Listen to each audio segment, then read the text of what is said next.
We have a ton of stuff for mail time. I've been saving it up to try to space it out like over the week so that I had a mail time segment for every single episode.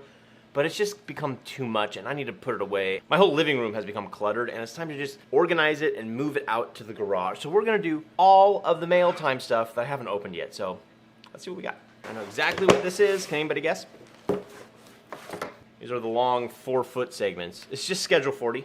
But it's red Schedule 40 and it's going on the 40-gallon tank with the MD Elite sump. So I think the red will look super nice. I always buy at least one extra, so I got 3 of them. Should be enough.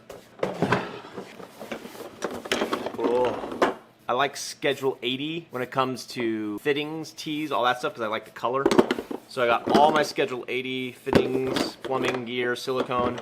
I try to buy 1 or 2 extra of everything because I find I always screw something up. But just price point wise, if you're wondering, like, how much does all this stuff cost? This is about $200 worth. So it's not cheap. And the things that are expensive are like the unions and the gate valves and stuff like that.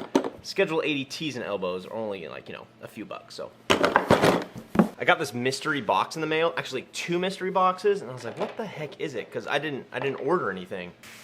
This is a brand new RODI filter. It's not even on the website yet, but Marine Depot is going to be selling this. This is the AquaMaxx line, but this is designed by Puratech. So some of you may actually own these systems, but they're not AquaMaxx systems, they're Puratech systems. But I got 2 boxes that day, right? Look at this. How many RODI filters does a guy need? This is the regular 100 gallons per day. It comes with 4 stages. What's that? A boost, not a booster pump. It comes with a pressure gauge. A pressure gauge. But this one is the advanced, and this comes with like super fancy TDS meter, a booster pump, a pressure gauge, automatic shut off, automatic flush valve. Okay. I've never used it, but I have a friend, an Instagram buddy, AquariumWorks. You can check him out, aquarium.works. He lives in Riverside County like me, and he has been doing servicing for, I believe, over 20 years, so he knows his stuff. He recommends this, Miracle Mud. I've never used it. I'm going to use it as a substrate in the refugium. It's a 10-pound bag. Okay.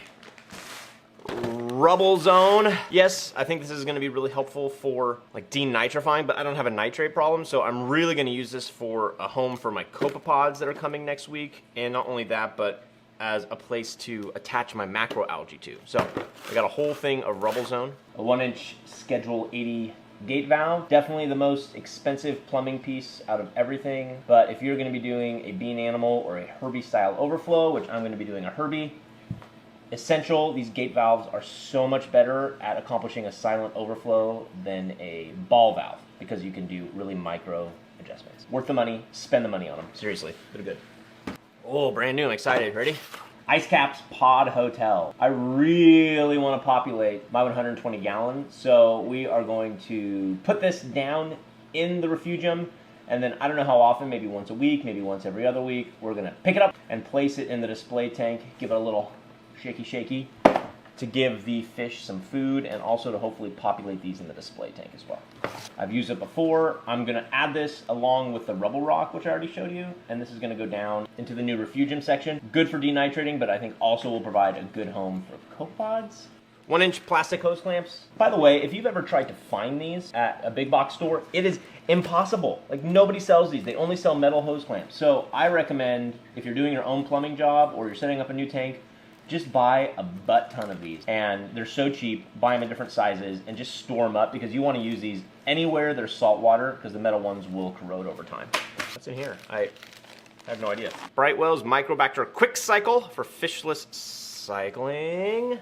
Obviously I'm going to be using this in the 40 gallon, but not only that, I also have been storing in the 120 gallon a Brightwell bio brick, and I'm going to move that over, and that should really jumpstart the whole process. So this is the ammonia, this is the food, and then you add the microbacter Start XLM, which is the bacteria, and it feeds off the food. I've used Dr. Tim's method, but I've never used the combination of these two from Brightwell, so I'm excited to see how quickly things cycle with this. This is not for any of these tanks in here, but it's for a new build I'm doing. 10 pounds, AquaMaxx Eco Rock. Oh, this is lovely. Here's what it's like a cute little 10-pound box, but it's perfect for a 10-gallon tank, which is what I'm going to use it for. Look at all these pieces. These are great. Oh, these are awesome. Smallish, but I can put them together. Really good. I mean, if you're doing a big tank, 10 pounds is not going to be enough, and you want bigger pieces than this. But if you're just doing a small 10-gallon tank like me, this is going to be perfect. Well, that's mail time for this episode. I don't know if it's episode 5, 6, or 7. If you have anything that you want featured, we love trying out new products. Just email us, contact@thatreefshow.com.